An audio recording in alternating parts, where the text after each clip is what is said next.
नाज़रीन, चेयरमैन तहरीक इंसाफ इमरान खान साहब के लिए एक बुरी ख़बर है। इसकी तफसीलात आपके साथ हम शेयर करेंगे। जस्टिस काज़ी फ़ाइज़ साहब से मुतल्लिक एक बड़ी अहम ख़बर है। कुछ ऐसी वाइब्स हैं कि उनके ख़िलाफ़ कुछ पक रहा है, कुछ पकाने की बनाने की कोशिश की जा रही है। ये किस किस्म की वाइब्स हैं, इस पर भी आपके साथ बात करेंगे और इसमें हकीकत कितनी है। और तीसरी ख़बर जो नवाज़ शरीफ की मेडिकल रिपोर्ट जो आज मीडिया पे चलती रही, उससे क्या तासुर मिला, 2 तासुर मिले, वो 2 इम्प्रेशन क्या हैं, उस पर भी हम बात करेंगे। और इसके अलावा हमारे वीडियो लॉग की जो दीगर अहम ख़बरें हैं, उनकी तफसीलात भी आपकी खिदमत में पेश करेंगे। कोशिश की है, आप देखने वालों की सजेशन थी, डिमांड थी कि इंट्रो मुख्तसर होना चाहिए, तो बड़ा मुख्तसर रख के किया है। तो पहली ख़बर जो पिछले वीडियो लॉग में हमने बात की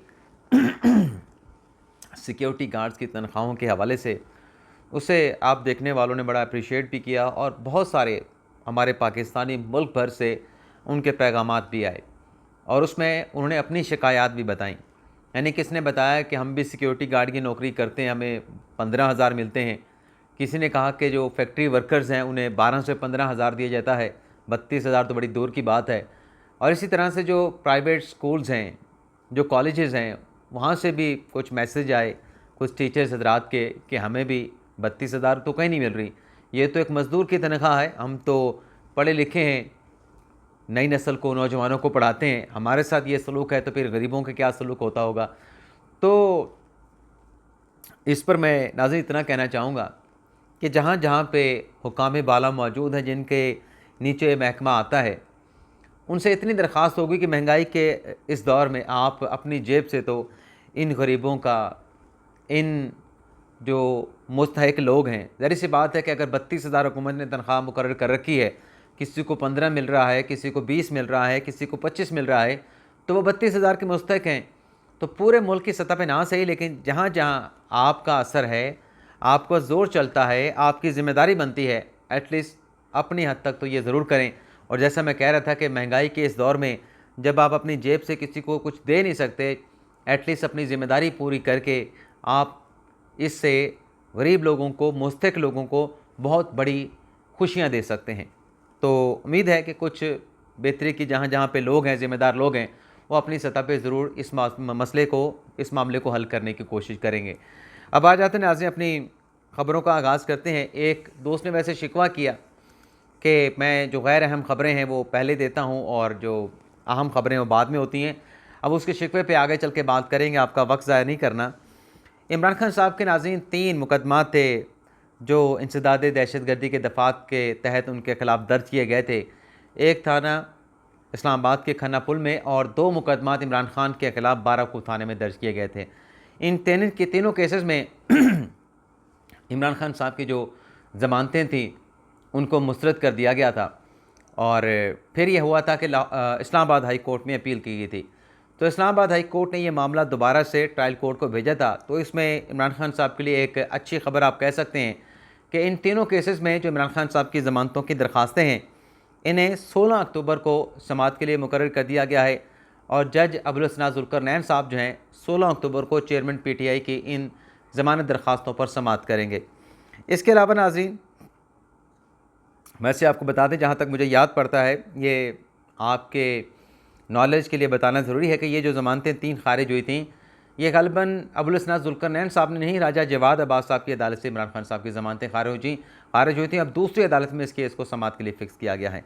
इसके अलावा नाज़रीन, तहरीक इंसाफ को सियासी झटका लगा है। झटका कह लें, धचका कह लें, लेकिन ये ज़रूर है कि खान साहब के 4 खिलाड़ी क्लीन बोल्ड हुए हैं। ये खान साहब की 4 विकेटें गिनी हैं और एक खान साहब का खिलाड़ी खुद से हिट विकेट हो गया है।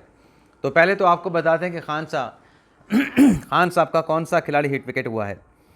ये नाज़रीन साबिक़ MP हैं। इमरान खान साहब के टिकट पर 2018 के इलेक्शन में पंजाब असम्बली के रुकन मुंतखब हुए थे। नाम इनका है जनाब मलिक सरफराज हसन खोखर साहब। खोखर बरादरी से इनका ताल्लुक़ है और PP 173 से 2018 में इन्होंने इलेक्शन जीता था PTI के टिकट पे। अब इन्होंने तहरीक इंसाफ को खैराबाद कह दिया है और वजह यह बयान किया कि जो टकराव की पॉलिसी है इमरान खान साहब की तहरीक इंसाफ की, उसके साथ इत्तफाक नहीं करता, तो इसलिए पाकिस्तान तहरीक इंसाफ को छोड़ रहा हूँ, ला ताल्लुक़ का इजहार कर रहा हूँ। इसी तरीके से नाज़रीन, ये तो PP 173 का मैंने हवाला दिया। एक और भी ख़बर है कि 4 इमरान खान साहब के जो साबिक़ MP थे और एक साबिक़ टिकट होल्डर, और इसमें एक छोटा सा साबिक़ नाज़म भी शामिल कर लें। हाफिज़ाबाद से इनका ताल्लुक़ था। नाम आपको बता देते हैं। नाम है जी इंतज़ार भट्टी साहब, निगत इंतसार भट्टी साहब, और एहसन अंसर भट्टी साहब, और ओन इंतसार साहब। ये 3 MP हैं साबिक़, और एक साबिक़ टिकट होल्डर हैं PTI के। और ये पाकिस्तान तहरीक इंसाफ को खैर बात किया कि इन्होंने मुलाकात की मुस्लिम लीग नवाज़ की खातून रहनुमा सायरा अफजल तारड़ से, और मुस्लिम लीग नवाज़ में शमूलियत का ऐलान किया, और इसमें वो नाज़म साहब भी शामिल हैं, जो तहसील नाज़िम है, वो भी इसमें शामिल हैं।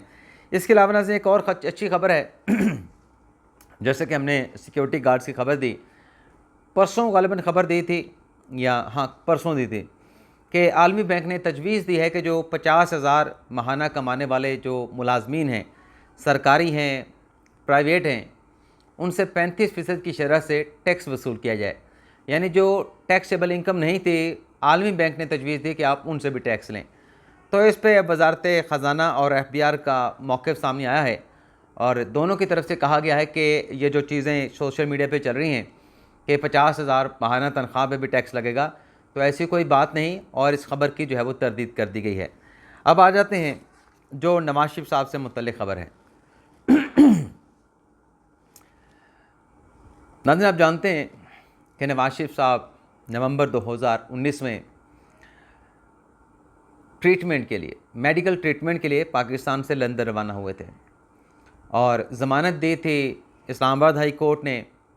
उसके बाद ECL से नाम निकाला था पाकिस्तान तहरीक इंसाफ के वज़ीर आज़म, चेयरमैन तहरीक इंसाफ इमरान खान साहब ने, उनकी कैबिनेट ने फ़ैसला किया था, और शर्त ये रखी थी कि 7 अरब रुपये जमा करवाएं और मुल्क से चले जाएं।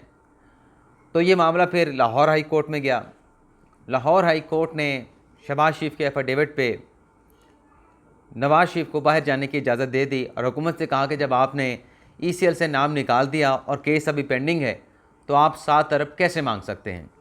तो एफिडेविट के ऊपर नवाज शरीफ इलाज मालजर के लिए बरतानिया चले गए, और ख़ुद खान साहब के अपने वज़रा कहते रहे कि नवाज शरीफ को बाहर जाने की इजाज़त होनी चाहिए। यास्मीन राशिद साहबा, उस्मान बुज़दार, शेरी मज़ारी, ये पेश थे नवाज शरीफ को बाहर भिजवाने में। और जो PTI के अपने लोग कहते थे कि नवाज शरीफ की मेडिकल रिपोर्ट दुरुस्त नहीं, तो उसका जो सबसे बड़ा गवाह था वो उस्मान बुज़दार और यास्मीन राशिद साहबा थे। और ख़ान साहब के अपने जो डॉक्टर साहब थे, डॉक्टर फैसल साहब, उन्होंने भी उस मेडिकल रिपोर्ट की तस्दीक की थी। लेकिन बहरहाल नवंबर 2019 में नवाज शरीफ पाकिस्तान से बाहर गए, और अब उन्होंने 21 अक्टूबर की वापसी की तारीख़ दे दी है।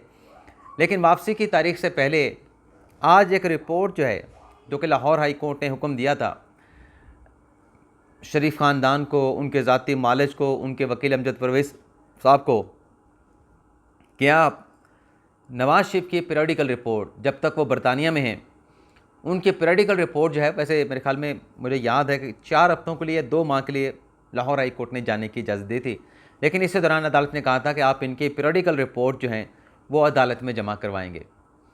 तो वो जो पीरियडिकल रिपोर्ट का मामला था नाज़रीन, उसी हवाले से रिपोर्टें तो जमा होती नहीं। अब एक और रिपोर्ट जो है वो लाहौर हाई कोर्ट में जमा करवाई गई है। उस रिपोर्ट के पहले मंदरजात आपके साथ शेयर कर लेते हैं, और फिर इस रिपोर्ट से तासुर क्या गया है, वो जो डिटेल हैं, 2 इम्प्रेशन गए हैं इस रिपोर्ट के, या तो नवाज शरीफ आ रहे हैं या तो नवाज शरीफ नहीं आ रहे। तो इस पे बात करते हैं। पहले मेडिकल रिपोर्ट के कंटेंट आपके साथ शेयर कर लें। एक नाज़रीन, कहा गया है कि अभी तक नवाज शरीफ को दिल का आर्जा लाहक है, यानी अभी तक वो मुकम्मल तौर पे मेडिकली सेहतियाब नहीं हुए। दूसरा, कहा गया है कि नवाज शरीफ को शुगर और दीगर जो अमराज हैं वो लाहक हैं, और मुसलसल उनका मेडिकल जो चेकअप है, जो फॉलोअप है, वो बरतानिया और पाकिस्तान में होना चाहिए। नवाज शरीफ को इंजाइना और कोरोना की वजह से पाकिस्तान जाने से रोका गया, यानी सफ़र करने से रोका गया, और दोबारा एंजियोप्लास्टी करने का, क्योंकि जब मर्ज़ बिगड़ा तो डॉक्टर साहब ये कहते हैं, जो रॉयल ब्रॉम्पटन हॉस्पिटल के डॉक्टर हैं, कार्डियक मतलब दिल के डॉक्टर हैं कि दोबारा मर्ज बिगड़ने पे जो है वो नवाज शरीफ की दोबारा एंजियोप्लास्टी करने का फैसला किया और ये एंजियोप्लास्टी नवंबर 2022 में हुई। और फिर कहा गया कि नवाज शरीफ को स्टंट भी डाले गए। तो यानी नवंबर 2019 के बाद अब अक्टूबर 2021 में नवाज शरीफ की वापसी की तारीख है। तो इस रिपोर्ट से नाज़रीन दो चीज़ों का तासुर मिला है। एक तो ये कि नवाज शरीफ गालिबन आना नहीं चाहते, इसलिए एक मेडिकल रिपोर्ट जमा करवा के तो अभी भी उनको बरतानिया में इलाज की ज़रूरत है तो वो इलाज कराना चाहते हैं, फ़िलहाल नहीं आ रहे। एक तो ये तासुर गया, ये हतमी तौर पे नहीं कह रहा, ये एक तासुर जो आप एक कोई इंप्रेशन लेते हैं उसकी बात हो रही है। तो एक तो तासुर ये गया कि गालिबन शायद ना आए, इसलिए इस किस्म की मेडिकल रिपोर्ट के फॉलोअप मेडिकल चेकअप बरतानिया और पाकिस्तान में नवाज शरीफ की ज़रूरत है। और दूसरा जो इसका फॉलोअप गया वो ये है कि हो सकता है कि नवाज शरीफ पाकिस्तान वापस आने के बाद चाह रहे हों कि कोई भी अगर कानूनी इशू बने, कोई कानूनी पेचीदगी आए तो वो जेल की बजाय हॉस्पिटल में एडमिट हो जाएं। यानी ऐसी मेडिकल रिपोर्ट जिसमें कहा गया कि उन्हें अभी भी मेडिकल निगहदाश्त की ज़रूरत है, मेडिकल चेकअप की फॉलोअप चेकअप की ज़रूरत है। तो अगर कोई ऐसा मसला बने तो मेडिकल किसी भी हॉस्पिटल में नवाज शरीफ साहब को एडमिट करवाया जा सके।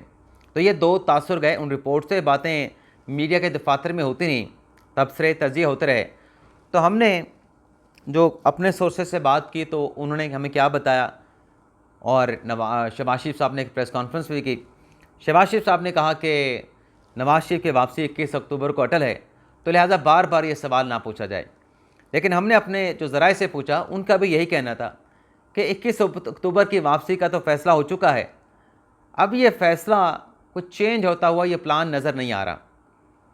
और फिर ज़रा ने यह भी कहा कि नवाज शरीफ वापस आएंगे और वापस आके जिन चीज़ों का उन्होंने सामना करना है कानूनी मामलात का, उनका सामना भी करेंगे और नून लीग के जो इलेक्शन कैंपेन है उसको रन भी करेंगे। मैंने कहा चलें ठीक है। वैसे नाज़रीन इंतखाबात के हवाले से भी कोई अच्छी वाइब्स नहीं आ रही। अब ये सवालात उठ रहे हैं और ये वाइब्स भी आ रही हैं, ये बातें हो रही हैं कि हो सकता है इंतखाबात जनवरी से भी आगे चले जाएँ। तो देखते हैं इलेक्शन कमीशन इस पर क्या करता है। अब आ जाते हैं जो मैंने जस्टिस काजी फ़ायज़ साहब वाली ख़बर का जिक्र किया। नाज़रीन जस्टिस काजी फ़ायज़ साहब के ख़िलाफ़ इमरान खान साहब के दौर में हुआ वो ना आप भूले हैं ना हम भूले हैं। यह जिन पे बीती है, जिन्होंने फेस किया जस्टिस काजी फ़ायज़ साहब, उनकी अहलिया सरीना और उनके बच्चों ने, वो तो गालिबन कभी नहीं भुला पाएंगे। यानी एक ऐसा रेफरेंस जिसमें इल्ज़ाम इस नोयत के लगाए गए कि सुप्रीम कोर्ट के 10 जज साहबान ने, 10 रुकनी फुल कोर्ट ने उस रेफरेंस को कलअदम करार दे दिया, उस रेफरेंस को आइनी, गैर कानूनी करार दे दिया। अब उसमें कुछ झगड़ा जो पैदा हुआ इस बात पे पैदा हुआ कि क्या अदालत उस मामले को एफबीआर भेज सकती थी, लेकिन अल्टीमेटली वो जो मामला था एफबीआर को भिजवाने का, वो भी सुप्रीम कोर्ट ने नज़रसानी में तय कर दिया 6-4 के तनासब से, 6-4 के रेशो से। तो अब काजी फ़ायज़ साहब के ख़िलाफ़ वो चैप्टर क्लोज़ हो चुका है। जो भी ये बात करते हैं कि काजी फ़ायज़ साहब ने ये नहीं किया था, वो नहीं किया था, उन्होंने तो मानना नहीं है, क्योंकि उनके अपना एक कोई ज़ाती तौर पे मसला हो सकता है। लेकिन ये हकीकत है कि वो जो केस है वो डिसाइड हो चुका है, नज़रसानी भी खारिज हो चुकी है और अब कोई मामला बाकी नहीं रहा। लेकिन अब नाज़रीन ऐसी वाइब्स, ऐसी बातें ये हो रही हैं कि गालिबन अब कुछ नया उनके ख़िलाफ़ इकट्ठा करने की कोशिश की जा रही है। और जो हमें पता चला कि क्या इकट्ठा हो रहा है, मुझे तो वो बताते हुए भी अजीब सा लग रहा है कि अब क्या इस किस्म के मामलात से वह जस्टिस काजी फ़ायज़ साहब के ख़िलाफ़ कुछ मवाद इकट्ठा कर पाएंगे। अच्छा, मुझे जिस दोस्त ने कहा, जिस सोर्स ने कहा, उन्होंने कहा जी ये चीज़ है जी, इसके ऊपर काम हो रहा है। और मैंने कहा इसका काजी फ़ायज़ साहब के साथ क्या ताल्लुक़ है, इसका तो काजी साहब के साथ कोई ताल्लुक़ ही नहीं। उन्होंने कहा जी बस आपको पता है कि जब होता है तो फिर होता है। मैंने कहा चलें फिर ये करके भी देख लें। मैंने कहा ये करके भी देख लें, अगर पहले वाला नहीं हुआ तो अब तो काजी फ़ायज़ साहब चीफ जस्टिस हैं, तो पहले भी रोकने की कोशिश की थी, आप नहीं रोक सके, आपका रेफरेंस कलअदम हो गया। तो आपका नहीं, बल जो रेफरेंस आया था वो कलअदम हुआ, तो अब भी रोक सकती है तो रोक लो, अब तो वो चीफ जस्टिस पाकिस्तान है। तो उसने कहा जी बस ये एम ही हो सकता है कि बस सिर्फ चहम गोइयाँ हो, इसमें कोई हकीकत ना हो। लेकिन बहरहाल जो उस चीज़ का स्टार्ट था वो ऐसे ही था कि कुछ ना कुछ पक रहा है। लेकिन जब मैंने कहा कि इससे आप निकालेंगे क्या, ये तो लिंक भी नहीं करेगा, तो बस वो होता ना कि वो झाग बैठ जाना, तो फिर झाग बैठ गई। इजाज़त चाहते हैं नाज़रीन, अल्लाह हाफ़िज़।